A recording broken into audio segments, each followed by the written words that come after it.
Hello, ladies and gentlemen. Welcome back to HIMediaTV. I'm your host, Evan from HIMediaTV, and welcome back to another chapter of my little black book. So, today, ladies and gentlemen, I want to talk to you guys specifically about the Oklahoma University student who essentially, was trying to be the next Riley Gaines, right? Riley Gaines being somebody who failed spectacularly, said it was because of culture war trans people, and ended up getting like some kind of following, a payout from an oil billionaire as like a reward for courage, and then a cushy job at like TPUSA, where they only get pushed out as like, I don't know, like a consultant or something on, the consequences of transness in America or some bullshit like that. And in the case of here, we have a Miss Fulnecki. That is her last name. I did not memorize her first name because her last name literally sounds like an allegory for Deep Throat, but whatever. My point of all of this is that I want to talk about is, I don't think that this woman is, this junior in college, by the way, is stupid or dim. I also don't think that, the University of Oklahoma is somebody that let somebody who would write something like that get to junior year.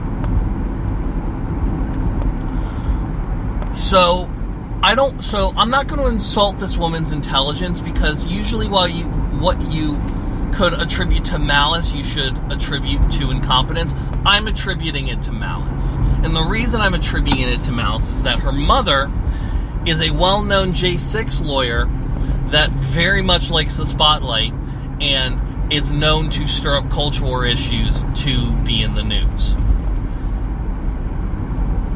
Now, why does that matter? The teacher, the TA that was teaching the class, was a trans woman.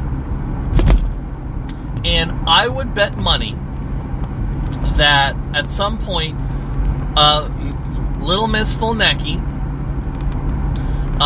said something about it in passing at home, saying, "Oh yeah, no, my teacher is fine. It's like she's some trans chick or whatever."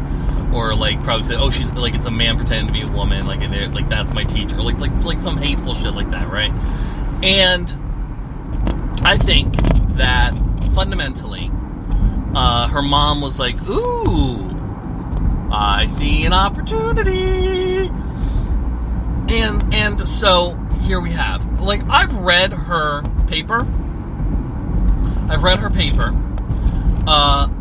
and I also looked at the thing they were supposed to be covering, and they were basically supposed to respond to an article about how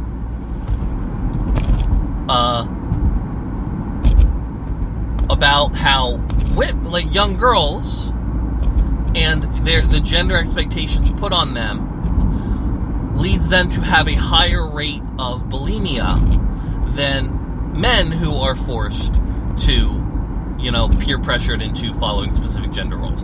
It was mostly it was less of a commentary on gender and more of a commentary on how women's specific gender roles and the peer pressure within can negatively psychologically impact young girls in one very specific way. It was a very narrow scope, right? It was more to do about, bulimia and, that being a issue for young girls than it was about, gender ideology and gender identity and all that other, right-wing, panic nonsense. And this, and little Miss Fulnecki, essentially did a 650-word, screed talking about how, this peer pressure is good, the Bible says that gender identity is thing, being, you men are men and women are women, yada, yada, yada. And the thing is that, like, it's a response paper in which you're supposed to, like, any citation, like, first of all, if you're going to cite anything, you have to properly cite it. The paper is not really expecting you to cite much of anything except the paper, like line, paragraph and line that you were supposed to be responding to. And she just didn't engage with the prompt at all outside of, like, a couple sentences in the beginning. It turned into an entire fucking tirade that was unrelated to the actual prompt. Now, make no mistake, the thing that I read was either her mother wrote it or she wrote it in a blitz. And because here's my thing, right? I generally have found that us of the younger generation are more academically sound on average, at least than our parents, excluding Generation Alpha. Those motherfuckers are cooked. I'm sorry, but but like elder Gen Z, younger millennials, middle range Gen Z, even lower range Gen Z, like we generally, have, like, we've been in school more recently. We remember shit more aptly. Like, we're not having that bad of a time with it. And so, like, I don't believe that a pre-med student, which Miss Fulnecki is, who's a junior in college at a fairly, not like at a fairly reputable university, could write like something I would have written freshman year of high school. Like, I understand, so it's like, I am not going to I don't want to lean on the misogyny of low expectations of women here that, a lot of people seem to be doing and calling her dim and stupid. I mean, she's a conservative, so a lot of those things come by default. But in an academic sense, I don't think that this woman is dumb. I don't think that this woman is stupid or dim. Like, you don't she's not in an Ivy League school where they have an entire departments and entire faculties just to make sure that the dumb legacies of rich donors are able to get through, like, college in a nominal way. The University of Oklahoma is not a university like that. You got to put a little fucking effort in, right? Like, so again, she's a junior. I don't believe this woman is stupid. That's why I think this was deliberate. I think her mom saw dollar signs and saw, like, the chance for, like, getting her daughter, like, fairly fucking set up in the world. And she made a call and she did it. And I think the daughter very much like I think that if the daughter wanted to put effort into making I think that she knew that she had to make it this bad and focus on all the Bible stuff, which she could have absolutely focused on all of the Bible stuff, because looking at the response from the teacher was basically her criticisms were like in her paragraph, in her, like, 2-page response to the zero was, listen, you didn't do the assignment. You, like, I if I did this assignment and I wrote, and I like she didn't get a zero because because the teacher was trans and she was religious and didn't believe in transness or whatever. She got a zero because she didn't do the fucking assignment. Like, that level of malfeasance would get you a zero in any academic setting in college ed in this country.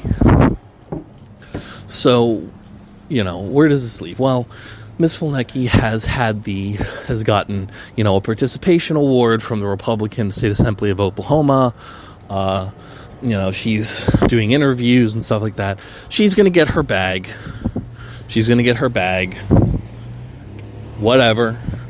But I just, I'm hopeful that, as we come out from, like, this fog of nonsense, that the university, because, even some of the more mildly xenophobic, Republicans have looked at this, and even Michael Knowles, who is someone who I think is, despite being a malicious actor and generally a terrible human being, is also, I kind of gauge, similar to Ben Shapiro, a smarter than normal individual, especially as far as conservatives are concerned. And I think I saw a video of him trying to play cover for this, and he just, you could just tell that he was not thrilled about having to play defense for this absolute slop. But, that's the hand he was dealt, or that's the hand he chose for himself, rather. So here we are. All in all, conservatives continue to be goofy and stupid, and we hate them. And that is another chapter on my little black book closed, ladies and gentlemen. Thank you so much for listening to this episode. I appreciate you, your time, and your listenership. Join our community. We've got a solid Discord community, and we'd love to have you. Links in the description. And regardless, ladies and gentlemen, this has been HIMediaTV. I have been your host, Evan from HIMediaTV, and I will see you guys next time.